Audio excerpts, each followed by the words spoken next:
किसान credit card KCC loan लेना चाहते हैं तो कौन कौन से डॉक्यूमेंट लगेंगे, क्या आपको ब्रांच जाकर के अप्लाई करना होगा या ऑनलाइन सीएससी के माध्यम से अप्लाई कर सकते हैं, 1 बीघा जमीन में आपको कितना केसीसी लोन मिलेगा, 1 हेक्टेयर में कितना मिलेगा, 1 एकड़ में कितना मिलेगा, 1 डिसमिल में कितना आपको लोन दिया जा सकता है, सबके बारे में बात करेंगे। साथ ही क्या 4% वार्षिक ब्याज दर के साथ ही आपको लोन दिया जाता है या इसमें भी कुछ हाइड परसेंटेज होते हैं, क्या 9%, 7%, 10%, 11%, बहुत आपने सुना है, तो क्या सत्यता है, सबके बारे में बात करेंगे। तो सबसे पहले बात कर लें, 5 साल के लिए लोन दिया जाता है जिसमें आपको 5 पार्ट में डिवाइड होता है और हर साल आपको मूलधन सहित ब्याज जमा करना होता है, तभी जाकर के आपको नेक्स्ट ईयर जो है लोन मिलेगा।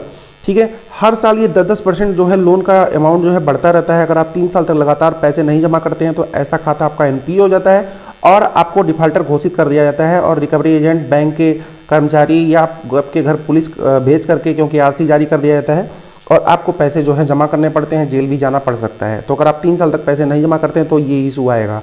फिलहाल एनपीए के संबंध में एक ओटीएस स्कीम भी चलाई जाती है जिसमें कुछ % छूट पे जाकर के आप पैसे जमा कर सकते हैं। वो कैसे करेंगे वो भी आगे आपको बताएंगे। फिलहाल डॉक्यूमेंट की बात करें, आपके पास क्या क्या डॉक्यूमेंट होने चाहिए, तो आपके पास सबसे पहले तो बात करें तो खतौनी होना चाहिए। खतौनी क्या होता है, तो खेत में आपका नाम होना चाहिए। ऐसे डॉक्यूमेंट को खतौनी बोलते हैं, जो कि आपको कचहरी तहसील से प्रमाणित रूप में निकलवा देना, जो कि 15 से 20 रुपये लगते हैं।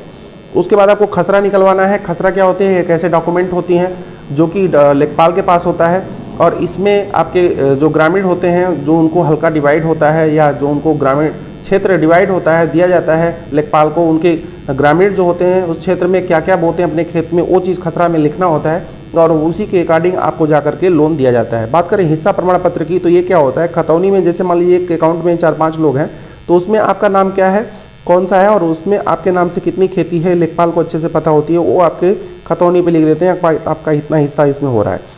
तो बैंकर को काफ़ी आसानी होता है, जल्दी से फटाफट आपका लोन जो है निकाल देते हैं। बात करें आपकी आईडी की, तो आईडी में आपका Aadhaar card, PAN card, voter ID, DL, ये सब चलता है। फिलहाल जो आपका पैन कार्ड होता है उससे वो लोग सिविल स्कोर चेक कर लेते हैं कि इसके पहले आपने कहीं लोन तो नहीं लिया था, और लोन लिया था तो कहीं डिफॉल्टर तो नहीं है उसमें। अगर आपका लोन सब कुछ क्लियर था, ओके था, तब जाकर के आपको लोन अच्छे से मिल जाता है। फिलहाल अगर आपका 750 के आसपास अगर सिविल स्कोर है तो बहुत ही अच्छे से आपको लोन कम ब्याज दर पे भी मिलता है, अन्य लोनों की बात करें तो। फिलहाल बात करें इसमें, अगर आपका लोन अमाउंट जो है 1,60,000 से कम है तो आपका खेत जो है वो बंधक नहीं रखा जाएगा। अगर 1,60,000 से अधिक का आपका अमाउंट है तो आपका खेत जो है बंधक रख लिया जाएगा। बंधक रखने का भी कुछ प्रोसीजर होता है।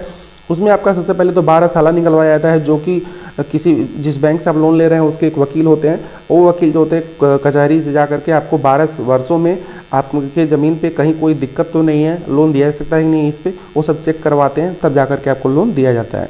फिलहाल 3 लाख तक मैक्सिमम अमाउंट है जो कि आपको लोन दिया जाता है 4% पे। अगर इससे ज़्यादा अगर आपका अमाउंट बढ़ता है तो जाकर के आपका लोन का जो इंटरेस्ट रेट हो तो बढ़ा दिया जाता है। ठीक है, अगर आपने कहीं से लोन लिया था और उसका आपने सब कुछ जमा कर दिया है ब्याज वगैरह, तो उस बैंक से आपको एनओसी यानी कि नो ड्यूज भी लाना होता है, ताकि आपको बैंक को आश्वस्त करना होता है, करंट बैंक को, क्योंकि मैंने कहीं से लोन लिया था उसको मैंने चुकता कर दिया है। फिलहाल अभी ऑनलाइन का ज़माना है, सिविल स्कोर से भी, पैन कार्ड से भी चेक हो जाता है कि आपने कहीं लोन लिया था उसको चुकता किया कि नहीं। बैंक को कैसे पता होता है कि आपको 1 हेक्टेयर पे कितना लोन दे दे, आपको 1 एकड़ पे कितना लोन देना चाहिए, आपको 1 बीघा पे कितना लोन देना चाहिए, 1 डिसमिल है तो कितना आपको लोन देना चाहिए, क्या इसमें भी कोई बाउंडेशन है कि 1 डिसमिल है तो लोन नहीं मिलेगा और 1 हेक्टेयर है तभी मिलेगा? ऐसा कोई बाउंडेशन नहीं है। मिनिमम आपकी खेती कितनी भी हो, मैक्सिमम कितनी भी हो, कोई इशू नहीं है। ऐसा नहीं है कि 3 लाख तक ही लोन मिलेगा, और भी मिलेगा, लेकिन आपको इंटरेस्ट रेट जो है ज़्यादा देना पड़ेगा। ये 3 लाख तक अगर आप लोन लेते हैं तो आपको 4% ही ब्याज देना होता है। बाकी ब्याज का जो दर है वो टोटल 9% होता है। ठीक है, ये बहुत कम लोगों को पता है। बैंकर को इससे मतलब है, जिसमें 2% जो है ये सेंट्रल गवर्नमेंट सब्सिडी दे देती है। बाकी यदि बात करें तो 3% अगर आप हर साल सही से जमा करते हैं लोन का ब्याज दर, तो आपको 3% सब्सिडी जो होती है बैंक की तरफ से दे दी जाती है, जो कि टोटल हो गया 5%। अब 5% माइनस करेंगे तो आपको 4% लोन का ब्याज दर ही देना होता है, जो कि 3 लाख तक का है। ठीक है, उससे ऊपर का यदि आप लेते हैं अमाउंट तो आपको ये जो होता है 11% तक हो सकता है। ठीक है, 4% से लेकर के, तो यही 9 का 11 होता है। ठीक है, ज़्यादा नहीं होता है। जिसको 4 से 11 ज़्यादा लगता है वो ऐसे समझे कि 9 तो था ही, बस 2 और बढ़ गया। ठीक है, तो इस तरह से आपको देना होता है। अब बात करें, मैंने आपको बताया कि कैसे बैंक को पता चलता है कि कितने पे कितना लोन दें, कितनी खेती पे। तो एक डीएलटीसी की लिस्ट होती है, डिस्ट्रिक्ट लेवल टेक्निकल कमेटी की एक लिस्ट होती है, जिसमें बहुत सारे अधिकारी, डीएम वगैरह, बहुत सारे, कितने की बात करें, एक कमेटी होती है। उसमें बताया जाता है कि खेत में कितने लागत की को जो है फसल लग रही है, उसी के अकॉर्डिंग जो है लोन जो है दिया जाता है। ठीक है, ऐसा नहीं है कि किसी के पास 1 बीघा ज़मीन है और किसी के पास 3 बीघा ज़मीन है, तो ऐसा हो सकता है कि इसको जो है 50,000 लोन मिले और इसको 30,000 ही लोन मिले। ठीक है, तो खेती पे लोन नहीं मिलता है, खेती में क्या फसल लगी है, महंगी है, सस्ती है, उसके अकॉर्डिंग लोन मिलता है। ठीक है, आपको हम दिखा दें, ये एक DLTC की लिस्ट है, ये ऑफिशियल है। फिलहाल ये उत्तर प्रदेश में महाराजगंज डिस्ट्रिक्ट का है, बड़ौदा यूपी बैंक ग्रामीण बैंक का है। मैंने अपना यहाँ नाम लिख रखा है बैंकिंग विंडो, ताकि इसका कोई मिसयूज़ ना करे। ठीक है, तो मैं आपको यहाँ दिखा रहा हूँ, यदि आपके खेत में फसल या खसरे में ये फसल दिखा दें कि हमारे में केला बोया गया है, तो कितना है, ये 2022-23 का है, 23-24 करंट टाइम का है। अगर कोई दिखा दे कि खसरे में कि हमारे वहाँ केला बोया गया है, तो 1,62,000 प्रति हेक्टेयर का उसे जो है लोन दिया जाएगा। यदि आलू दिखा देता है तो 1,85,000 है प्रति हेक्टेयर का। यदि वह गन्ना दिखा देता है, ज़्यादा से ज़्यादा लागत वाला मैं बता रहा हूँ, 1,36,410 रुपये उसे मिलेंगे। बाकी ज़्यादा लोग धान और गेहूँ बोते हैं, तो उसका मैं बताऊँगा, यहाँ एग्जाम्पल लेके चलूँगा। जो आप गेहूँ का देख सकते हैं 68,100 है, और धान का देख सकते हैं यहाँ पे 69,800 है। ठीक है, ये प्रति हेक्टेयर का। अब फटाफट मैं इसको मैं कागज़ पे कस्टमर को कैसे समझाते हैं, वो मैं आपको समझा के दिखा के बताता हूँ कि कैसे लोन दिया जाता है। गेहूँ और धान का मैंने लिख रखा है, धान का 69,800 था, गेहूँ का 68,100 था, प्रति हेक्टेयर का था।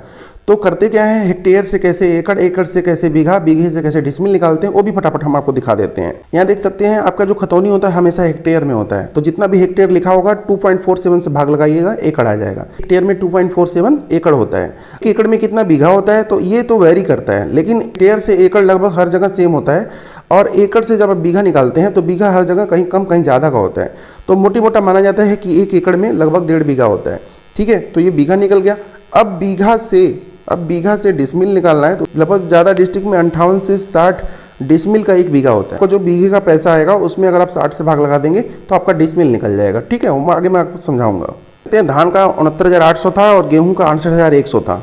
ठीक है, 2.47 से भाग लगा धान और गेहूं का यहाँ लिखा गया है, और ये पैसा टोटल हो जाता है 55,829 रुपये गेहूँ और धान का। 2 फसल कोई लेके चलनी होती है, अब 2 फसल कोई भी ले सकते हैं, महंगी वाली भी ले सकते हैं। 10% जो होता है आपको कंजम्पशन का मिलता है 5500 रुपया, ये भी ऐड हो जाता है आपके लोन में। फिर 20% और आपको मिलता है, जैसे आप कहीं पानी चला रहे हैं, खाद डाल रहे हैं, उसका भी तो 11,000, यानी कि 72,000 के आसपास आपको 1 एकड़ में आपको KCC लोन दिया जाता है। अब चूँकि 10% हर साल बढ़ता है, तो वो भी मैंने लिख रखा है यहाँ पे। 1 साल का 72,000 है, तो दूसरे साल 79,000 हो गया, 10% बढ़ के। फिर ऐसे 10% बढ़ा तो 86,000, फिर 94,000, फिर 1,03,000।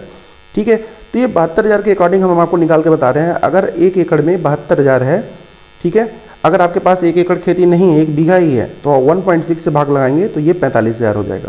ठीक है, तो आपका 1 बीघा में 45,000 ही लोन जो है KCC दिया जाएगा 1 ईयर का, फर्स्ट ईयर का। सेकेंड ईयर फिर बढ़ जाएगा।